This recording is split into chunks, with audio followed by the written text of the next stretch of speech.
Joy and sorrow. In the day when I cried, you answered me, and strengthened me. Psalm chapter 138 verse 3.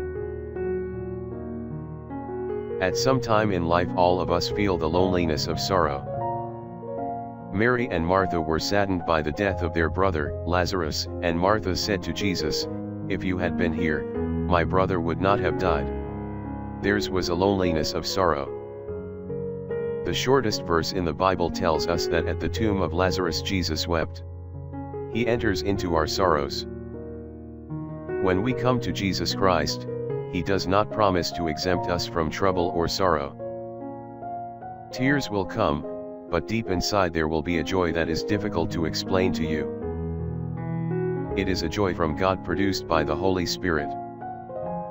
In the midst of trials and agony and tears which come to us all, a supernatural power is given out, producing joy. Is joy in sorrow possible? Read Billy Graham's answer.